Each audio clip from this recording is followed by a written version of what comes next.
Welcome to another episode of the Michele Tafoya podcast. Gender ideology is it as big as we think it is? Is it as big as it appears? You know, we see all of these stories about trans women, more trans women than men, but there are some trans men too. And we're going to talk to one of them. And not only did she transition, but she detransitioned. And she is amazing. And so is her story. And she is next. Welcome to the Michele Tafoya podcast. Our guest today is Laura Becker, a young woman with an incredible past that you're going to learn about. She ended up going through gender transformation. She had a double mastectomy, and now she is detransitioning. She says she is a heterosexual woman, and her story is beyond remarkable. But you know what? So is her storytelling. She is smart. She is wise beyond her years. She is delightful. She is creative. And she is forging her future. And she is a case study in, if someone's going through gender dysphoria when they're young, maybe don't rush to do the medical stuff. Maybe see how this plays out with some other approaches, counseling, psychotherapy, whatever it is, without the mutilation, and see where we land in a few years when that brain is finally developed. If her story doesn't prove that to you, I don't know what will. Laura Becker's going to join us next. She is remarkable. She has a new fan in me, and I think you're going to love her as well. In the meantime, we had some summer, didn't we? Do you think your face enjoyed it as much as you did? Because I know that my skin suffered a little bit, but I have the antidote. And so does Ella from Rockford, Illinois. She said, quote, "I have both age and acne spots, and this stuff is actually fading both of them. This serum is worth every penny." What is she talking about? The dark spot corrector from Genucel, a must-have after months of the heat and humidity we just went through, because you've got your sunspots, brown spots, discoloration, even red inflamed patches. They will all disappear in front of your eyes with this Genucel dark spot corrector. And here's the Genucel amazing guarantee. You'll see results day one or your money back. So take advantage of the Genucel most popular package, which now includes the dark spot corrector, plus the classic Genucel bags and puffiness treatment and immediate effects, all at about 70% off. So yeah, you can try the best skincare on the planet. Try it for yourself completely risk-free. Did you know, by the way, that Genucel offers a compliments guarantee? They'll give you your money back if you don't get compliments on how much younger you look. That's why I've never asked for my money back, because the guarantee it came true. So it's simple. Go to Genucel.com/Michele. Do it today. Start looking years, maybe even decades younger tomorrow.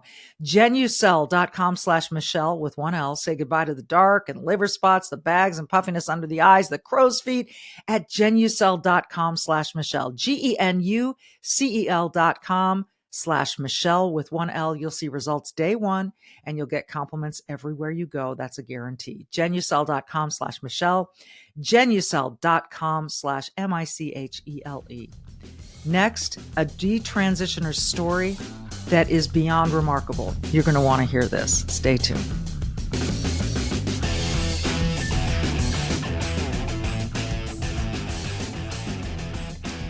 Laura Becker, it is so great to finally meet you.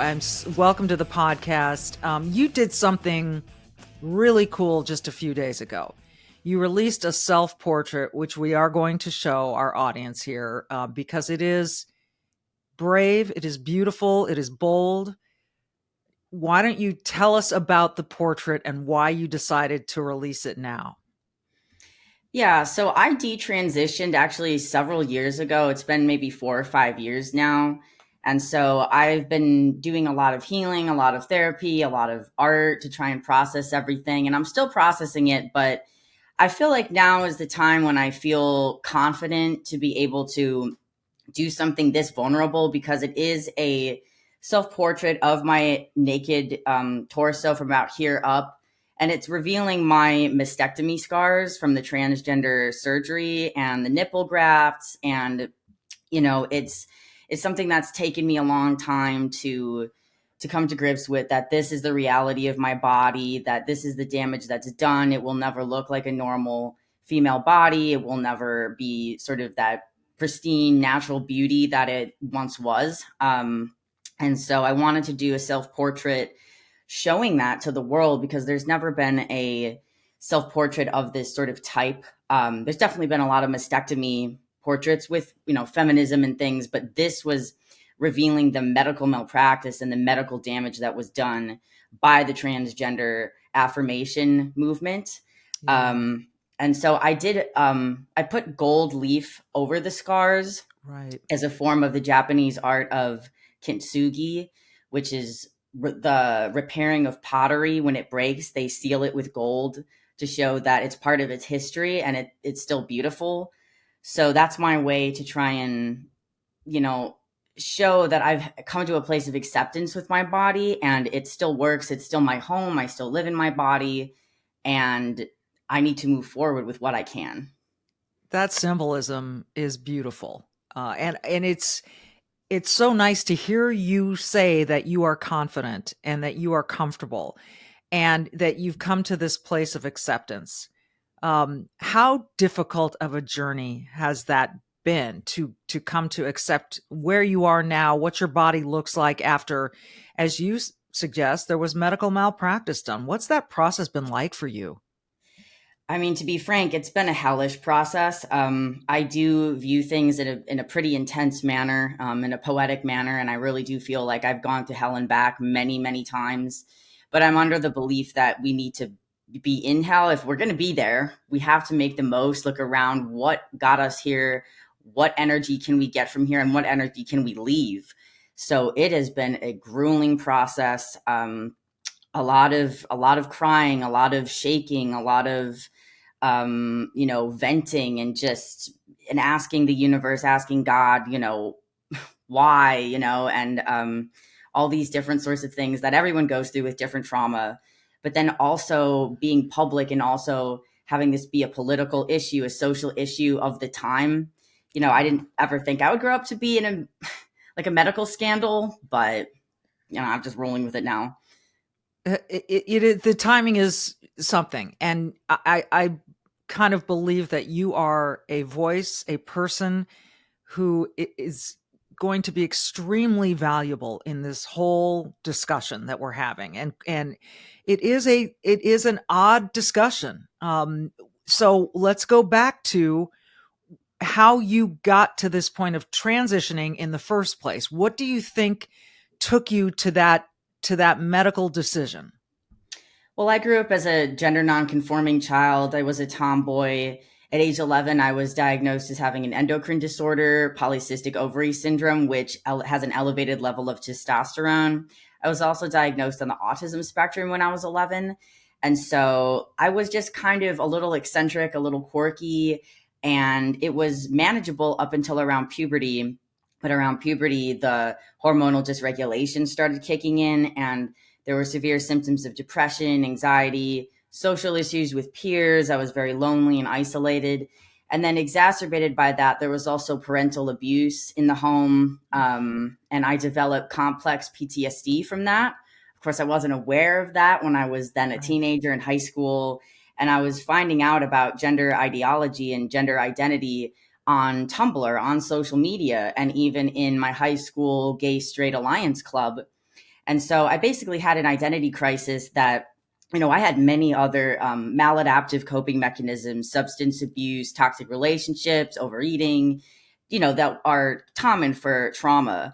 But it just so happens that this is the time that we're living in, that this is considered an option. It's considered a valid medical diagnosis. And so I was diagnosed with gender dysphoria when I was 19.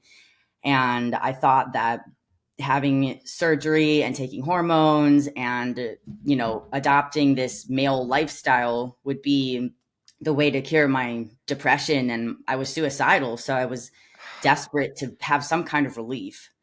Mm-hmm. So you get all these diagnoses, and you're 19 at the point where you make the decision to transition. Is that you were 19 then? Well, I started socially transitioning when I was about 17, 18, Okay. and then I started Okay. medicalizing at 19. Okay. As you look back at that, clearly you can only, look back with the mind that you have now. But is there anyone that you would like to see held accountable for what happened to you physically? I'm kind of past the point where I can really, I still get angry. I still have grief and everything where I point to specific people who have harmed me and myself especially. But this is a widespread global issue. I mean, this is a large scale pharmaceutical issue, a political issue, an activist issue. And so who I want to see held accountable, I would like to see the specific medical establishments, the hormone clinic who issued the testosterone, and the surgeon's clinic who performed the operation when I couldn't consent. I would like to see those individuals held accountable. But moreover, I'd really like to see just the institutional mechanism that's harming, young people and children in such a massive scale, made aware to the public, and then regulations imposed for safeguards for medical evidence-based care. And what is that institution? I mean, you're talking about medicine, obviously, and I personally think that look, people's brains don't develop till they're about 25 years old, and everybody goes through. You went through some extraordinary crap. There's no way around it, and it seems to me you were almost taken advantage of for that reason, almost pushed into something that you said you couldn't consent. Correct. When you are suicidal and you're Ah, autistic and you have a developmental disorder, even if you're legally, 18, 19, 20, you're in a regressed developmental state. And regardless of, right. of that, you are suicidal. You're not in a rational state of mind. You can't consent to long-term medical procedures. Right. Oh, you know what? This is just to hear you talking about this. Part of me wants to cry because I'm so impressed with how you are dealing with it all. But I'm also pissed off that you were put through this. I Mhm. just I feel my skin crawling right now. And that's a correct So response. this Trust your intuition. yeah yeah yeah. And so there is this this whole transitioning, it almost seems like a fad, Laura. It almost seems like a, because if you don't feel like you fit in, well, I'll just do this. I'll go in this direction. And that's not to say, uh, I think a lot of studies have shown that people who are thinking about transitioning and don't do it, ultimately, maybe they learn that they're gay. Fine, whatever. But they don't need to go through this physical bodily mutilation that you went through. So if for people who are listening, parents in particular, teachers too, I would say, although I don't know how many we have listening, but what do you want to tell them to what would the right solution be if they ran into a young person around 16, 17, 18 years old who was thinking about this? What would you tell them to do next?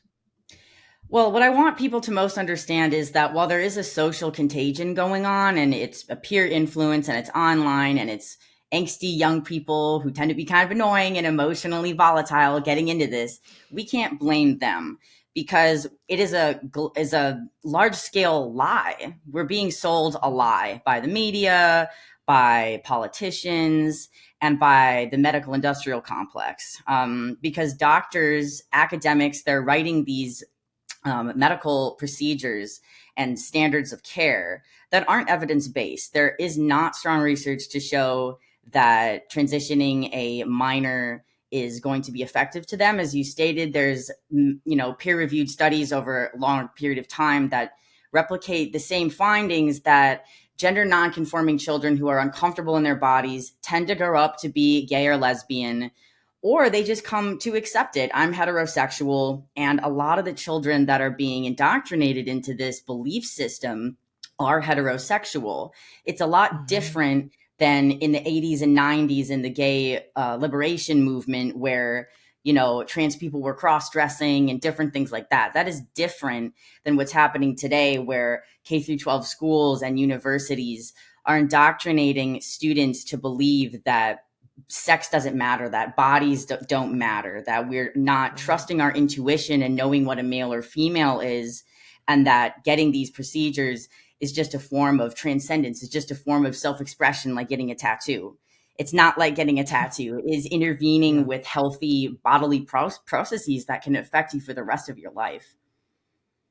Absolutely. And a cynical point of view may be that, and I've heard both of these. One, that when a doctor has a patient and they can transition them and put them on these hormones, they have a patient for life. So it's very lucrative. That's one cynical point of view. And I'll get your take on that in a second. And the other is that, the gay, as you described, the gay rights movement has overcome so much and gotten so much of what they wanted, that, oh, now what do we do? That problem seems to be okay. So where do we go from here? Those are two of the sort of cynical viewpoints on this issue that I've heard. Does either one of those resonate with you? I mean, I wouldn't call them cynical. I would just call them like documenting history of what's going on. I fully, I'm of the belief that the gay liberation movement was attempting to achieve, civil protections for homosexuals and, freeing up the idea of how males and females could present, what their personalities could be like, and the clothing that they wore. That was achieved very well. Now we're having a regressive movement where, fetishistic men who want to, get access to female spaces are grabbing onto that. And the pharma knows that they can make a lot of money off of these patients and so it's working in tandem. Sometimes they're the same people, being like, Marcy Bowers, for example, with the World Professional Association of Transgender Health, WPATH. These types of individuals, these men who identify as trans women, are leading these activist organizations campaigning for indoctrination materials, which then utilize the homosexual movement to sort of say, hey, why don't we just let these people be themselves? Why can't we just be kind and tolerant? But it's actually far different. It's not just about how you're dressing. It's come to the point now where women's sex-based spaces are under attack. We're not allowed to, we're having our speech censored. We are having our thoughts censored because we're not supposed to trust our intuition and know what a man or a woman is. It's kind of crazy. I mean, it really is kind of nuts how this movement has grown. And you've used the word indoctrination. People don't want to accept that that's actually happening. So how would you explain how you see it happening? Right. I mean, when you say it's indoctrination, when you say that it's a cult, as I do and many do, that sounds scary. It sounds hyperbolic. And obviously, I used to be a trans rights activist. I used to be a transgender person.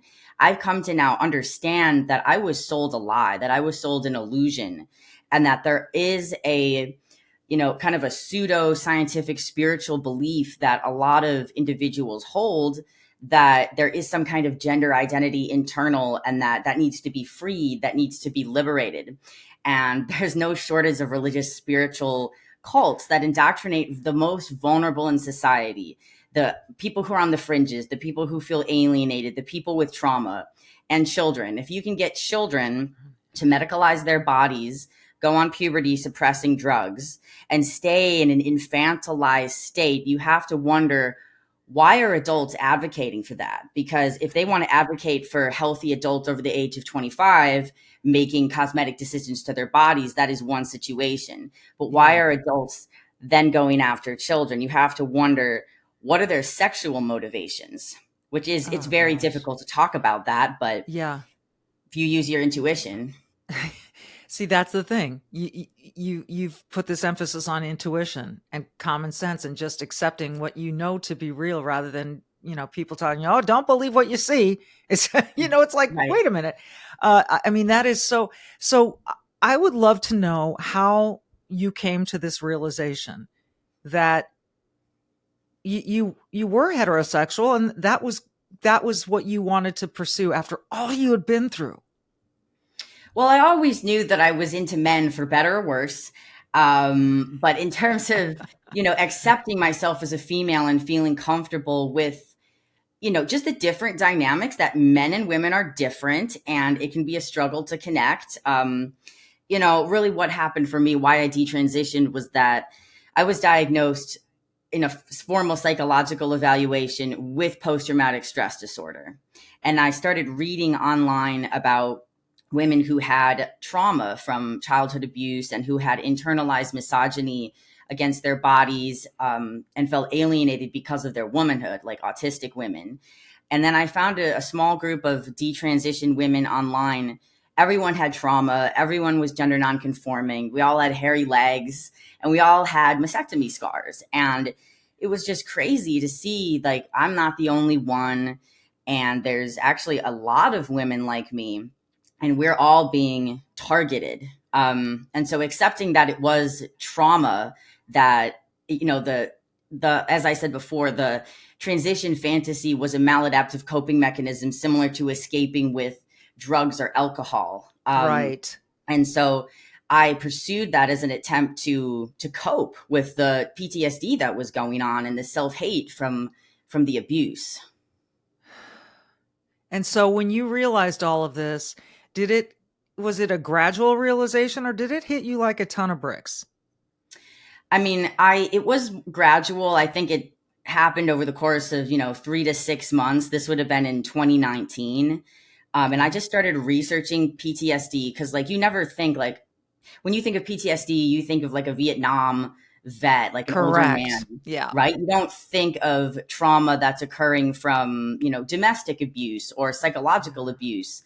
And so it took a while to research that and learn about that and research detransition and find these other women. But once I kind of, was thinking about it, I accepted it in my body pretty quickly because I was like, yeah, I'm female. I've always been female, and the transition didn't change anything. I still dress the same. I think the same. I act the same before, during, and after. So it didn't really do anything but just alienate me even more and harm my body and distract me from, accepting my body and moving on with my life. Yeah. My goodness. There does seem to be a growing number of detransitioners who are coming out and saying, look, this is a lie. You were sold a bill of goods. Don't do this to your kids, etc. Do you think that's going to do it? We have seen some lawsuits being brought. I think that will have a pretty big impact on this whole industry. But what do you think is going to sort of stop this bizarre cycle of thinking that we're in? Well, as you said, just the people talking about it. And, I view it as survivors of a cult coming out, who are excommunicated from this ideology. I think grassroots activism, the type that I participate in a lot, having individual conversations like the one we're having now, just the more conversation we can have, that's just common sense. I mean, we're not saying anything hateful. We're emotionally regulated. We're just talking about, phenomena that's occurring for vulnerable people. But I think what's really going to make the change are the lawsuits. It's, if you follow the money, that's why we're in this mess. And that's how we're going to start regulating the mess. And so I'm very hopeful about the lawsuits. I'm sure there's going to be many more to come. Hopefully my own will come to fruition. Yeah. I would love to follow up with you on that. It's cool when I started following you on Twitter and I found your website, funkgod.com. And I love the word funk and funky. I don't know. I love it.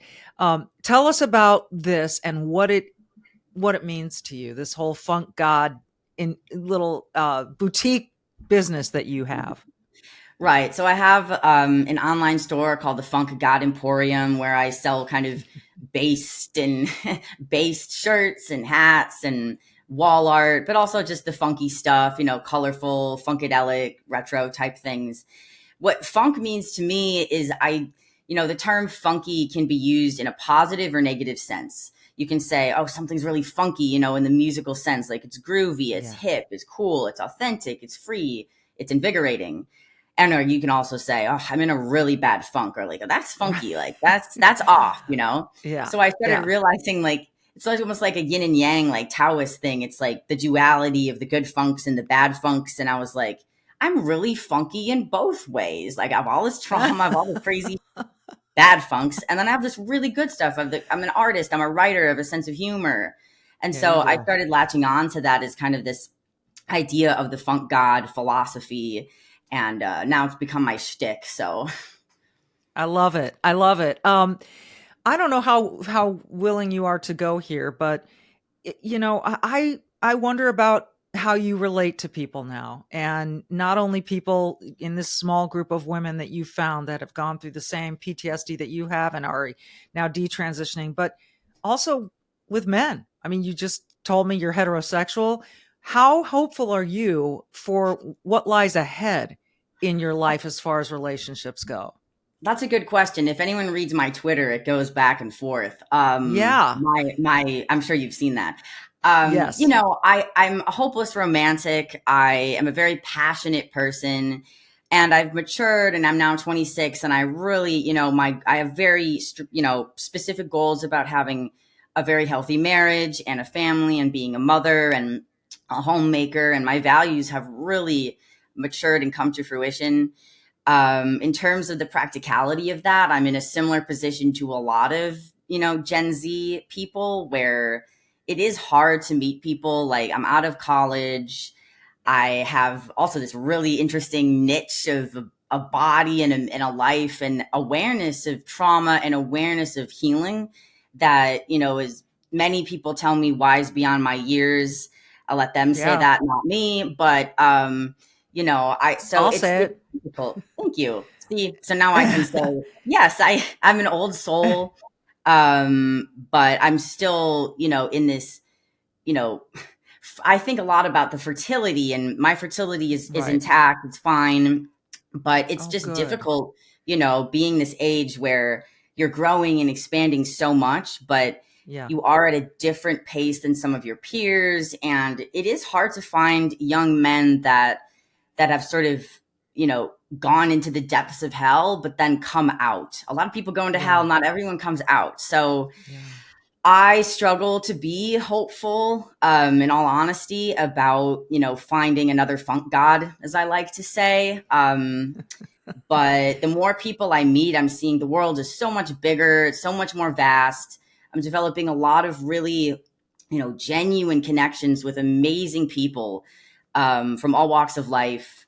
So I'm hopeful that I'll eventually find like a mom that has a son that they can recommend to me. That's my goal, because I only You interact never with like middle-aged know. women. Yeah.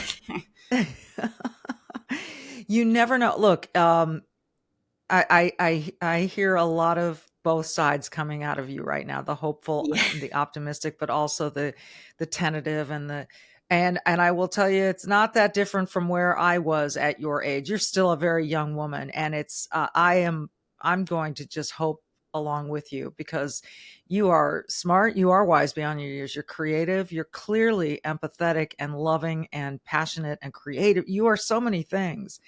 And you never know how you're going to have a family. You just never know. We have one biological child, and we adopted one child from Bogota, Colombia. You just never know. And so I'm going to keep hopeful for you. And I'm so impressed by you. Everything that you're saying has really some importance and so much thought behind it. So I think you're a catch myself. Oh, well, And I thank hope you. I hope you can hang on to that. So people can find you at funkgod.com. They can find you on Twitter.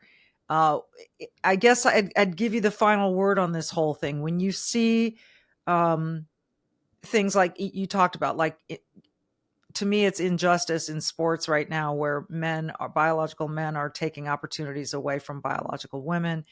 Just on the whole spectrum of things, um, what, where do you want to see us in 5 years from now as a society as it comes to this issue? I'd love to see just more people, feeling inspired and feeling confidence to, speak their thoughts and connect with more people. Just in general, we need a lot more connection. We need a lot more Yes. broadening of our circles, in real life. And, but like my message would be, you really aren't alone in being like, what the f- is going on here? Sorry if I can't swear. Yeah. What the That's funk okay. is You're going good. on? And there are people out there, and if you lose your friends, you can find new ones. Like I had no social connections when I detransitioned. Now I have connections, internationally all over the world. 'Cause there are a lot of thoughtful, compassionate, and courageous people who care about what's going on. And so you aren't alone, and they are out there. And it is possible to change the course of your life and develop that courage to speak out. Courage is in short supply these days. You are a model of courage, and I admire you for it. And I always end my podcast by saying, be brave and do good. You have been extraordinarily brave throughout your life, not just now. Clearly, you've survived a lot. That takes courage, and you're doing good with it. And I admire that so much. And I'd love to keep in touch with you because I want to see what your future looks like. You're still so young. I know you may not feel that way right now, but you are. And there's a whole lot ahead of you that I'm excited for you. And you've inspired me today. So thank you so much. Well, thank you so much, Michelle. I appreciate that. Go check out funkgod.com. Check out her work and all her stuff. It's really cool. You'll enjoy it. I'm so glad I got to meet her today, and I am going to follow up with her. Until then, though, folks, like I always say, be brave and do good, and we will see you next time.